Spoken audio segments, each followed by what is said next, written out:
Gas हो, petrol हो, diesel हो, हर प्रकार से महंगाई बढ़ रही है कि नहीं बढ़ रही है। आज देश की जनता ये पूछ रही है कि प्रधानमंत्री ने देश की संसद में आश्वासन दिया था कि 100 दिन में महंगाई को कम करेंगे।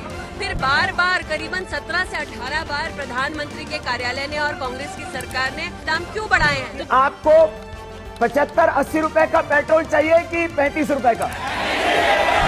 तो आपको जो 35 रुपए का पेट्रोल दिलाएगा उसको वोट दोगे या 75-80 दिलाने वाले को? हम चैलेंज करते हैं सरकार को कि पूरी तरह से रिफाइंड पेट्रोल दिल्ली में 34 रुपए से मिल सकता है, मुंबई में 36 रुपए से मिल सकता है। उन्होंने देश में जिस प्रकार से पेट्रोल के दाम बढ़ा दिए, ये दिल्ली सरकार की शासन चलाने की नाकामयाबी का जीता जागता सबूत है। आम आदमी पर फिर से महंगाई का एक चपेटा उन्होंने मारा। सरकार बार बार पेट्रोल डीजल के दाम बढ़ाती है। नमस्कार, मैं हूं Iqbal Parvez. India News desk में आपका स्वागत है। साथियों, पेट्रोल 100 रुपये पर पहुंच रहा है, डीजल का भी रेट आसमान पर पहुंच चुका है, गैस पर भी 50 रुपये फिर बढ़ा दिए गए हैं। अब कहां है वो 1.5 आंख वाला रामदेव बाबा? जी हां, फर्जी बाबा, जो 2014 के चुनाव से पहले कहता था कि 30-40 रुपये 50 रुपये डीजल और पेट्रोल पहुंच जाएंगे अगर नरेंद्र मोदी की सरकार आई तो।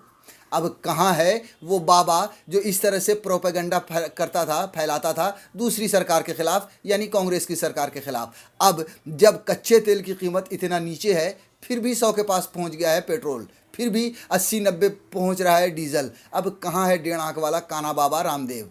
स्मृति ईरानी भी आजकल नज़र नहीं आ रही हैं, जो हमेशा महंगाई के लिए सड़क पर घूमती थी, मोर्चेबंदी करती थी, आंदोलन करती थी। अब कोई नज़र नहीं आने वाले हैं, क्योंकि सब नरेंद्र मोदी के चट्टे बट्टे हैं, चाहे वो काना बाबा हो, चाहे वो स्मृति ईरानी। तो वैसे भारतीय जनता पार्टी की है, इसलिए वो तो वैसे भी सामने नहीं आएगी।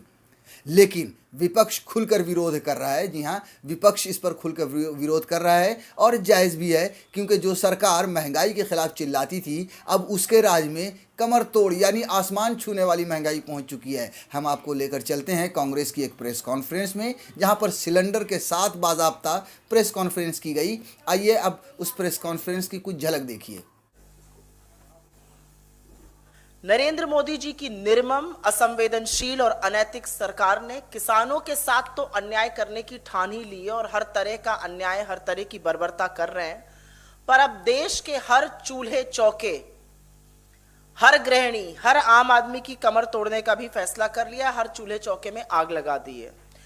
पेट्रोल और डीजल के दाम आप सबको पता है 100 रुपए के पार हो गए हैं। पेट्रोल का दाम एक नया कीर्तिमान स्थापित किया है सरकार ने। और अब घरेलू गैस, जिसको कि रसोई गैस कहा जाता है, जिसके सिलेंडर रखे हैं, इनके दाम निरंतर बढ़ाए जा रहे हैं। 10 दिनों के अंदर, आज 15 तारीख है, मात्र 10 दिनों के अंदर इन सिलेंडर में, रसोई गैस के सिलेंडर में 75 रुपए कीमत का इजाफा हुआ है। 75 रुपए कीमत बढ़ी है। 4 फरवरी को सिलेंडर की कीमत 25 रुपए बढ़ी थी, और अब आज सुबह, कल रात 12 बजे से, मतलब 15 तारीख को, यह कीमत 50 रुपए और बढ़ा दी गई है। और यही नहीं, दिसंबर 2020, मतलब 2 महीने के अंतर्गत यह कीमत 175 रुपए प्रति सिलेंडर बढ़ चुकी है, क्योंकि दिसंबर में आपको याद होगा 2 बार 50-50 रुपए की वृद्धि हुई थी। तो यही सिलेंडर जो दिसंबर में दिल्ली में 594 रुपए का बिकता था, 594 का, वो आज दिल्ली शहर में 769 रुपए, मतलब 769 का बिक रहा है। मुझे लगता है यहां पर यह याद दिलाना जरूरी होगा कि जब हमारी सरकार थी, और हमारी सरकार में जब कच्चा तेल, जिसको क्रूड ऑयल कहते हैं, उसका दाम जब 100 रुपए, $150 तक पार कर गया था, तब भी रसोई गैस की कीमत 400 रुपए के आसपास थी। तो सबसे पहले मेरा मानना है कि शर्म आनी चाहिए इस सरकार को, जिसके कारण आज अर्थव्यवस्था पूरी तरह से ठप हो चुकी है, बेरोजगारी मुंह बाए खड़ी है। इन्हीं के कुप्रबंधन के चलते लोगों का वेतन घटता जा रहा है, और अब आप लोगों पर कमर तोड़ महंगाई का प्रहार कर रहे हैं, चाहे वो पेट्रोल डीजल के दाम हो या रसोई गैस की कीमतें। और इसका प्रभाव अमीर से अमीर और गरीब से गरीब आदमी तक पड़ता है। पर मुझे ऐसा लगता है सरकार को इससे रत्ती भर फर्क नहीं पड़ता है। और इसलिए फर्क नहीं पड़ता है कि कच्चे तेल का कीमत कुछ भी हो, कच्चे तेल का दाम कुछ भी हो, अगर वो 20 रुपए प्रति डॉलर हो जाता है जैसा लॉकडाउन के दौरान हुआ, तब भी आपको कोई फायदा नहीं मिलता, आपको कोई राहत, कोई रियायत नहीं मिलती है। और अगर वो महंगा होता है तो भी आपको कुछ उतना ही पैसा देते जाना है। क्यों? क्योंकि सरकार आपदा में अवसर ढूंढती है, और अवसर ढूंढने का उन्होंने ये काम किया है कि निरंतर एक्साइज ड्यूटी बढ़ाते रहे हैं। अपने कार्यकाल के दौरान दर्जन बार से ऊपर इन्होंने एक्साइज ड्यूटी बढ़ाकर करीब करीब 24 लाख करोड़ रुपए कमाए हैं। जो मेरा मानना है कि ये 24 लाख करोड़ एक्चुअली जनता का हक था। जनता ये नहीं कहती कि हम मुश्किल के समय आपके साथ नहीं खड़े होंगे, हम मुश्किल के समय आपकी सरकार के साथ खड़े होंगे, लेकिन जब कच्चे तेल का दाम गिरे तो हमें भी तो कुछ राहत मिलनी चाहिए। उस समय आप अपना रोकड़ा कमाने में लग जाते हैं, अपने सरकारी खजाने भरते हैं। ये सरकार की ही दया है कि 100 रुपए पेट्रोल हो गया है। ये इसी सरकार का नया कीर्तिमान है, नया रिकॉर्ड है। और एक बात बतानी जरूरी है सिंपल शब्दों में कि इन्होंने एक्साइज ड्यूटी डीजल पर 8 गुना, लगभग 8 गुना बढ़ाई और पेट्रोल पे लगभग 2.5 गुना बढ़ाई। सीधे साफ शब्दों में जब हमारी सरकार थी तो डीजल पर जो टैक्स पड़ता था वो करीब करीब 3.5 रुपया प्रति लीटर था, वो आज बढ़ के 32 रुपए प्रति लीटर है।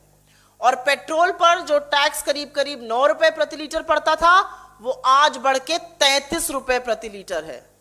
तो सबसे पहले अगर आप वाकई में लोगों का भला सोचना चाहते हैं 1 मिनट को भी, तो अपनी एक्साइज ड्यूटी को ही अगर आप कम कर दीजिए, अगर आप इसी को 33 रुपए और 32 रुपए को ही वापस ले लीजिए तो बड़ी राहत मिल सकती है। एक और बात जिसके बारे में बहुत चर्चा नहीं हुई है और बजट में यह हुआ था, इन्होंने 4 रुपए का सेस डीजल पे और 2.5 रुपए का सेस पेट्रोल पे लगाया था।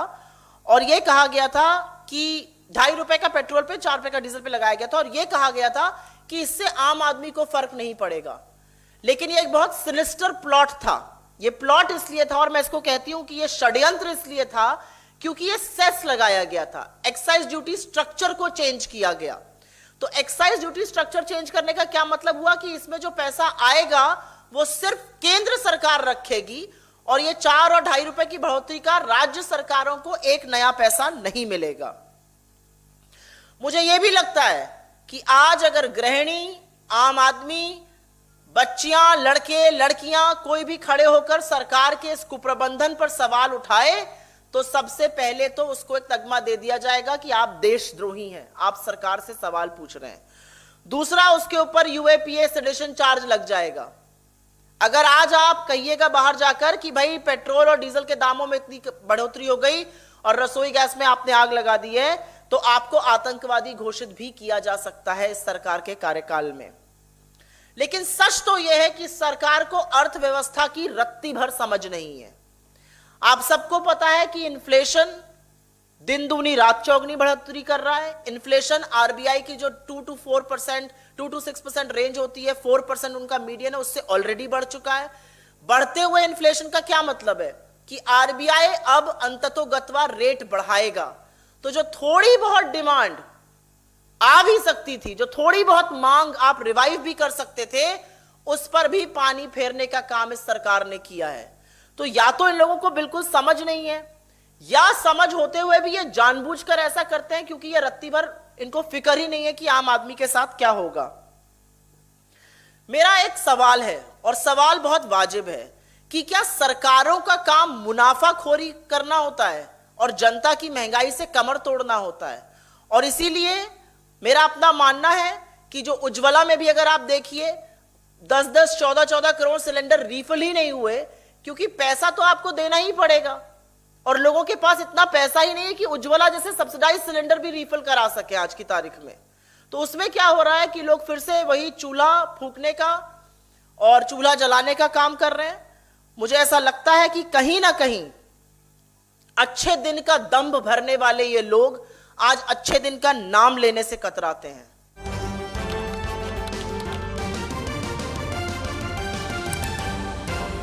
की आवाज।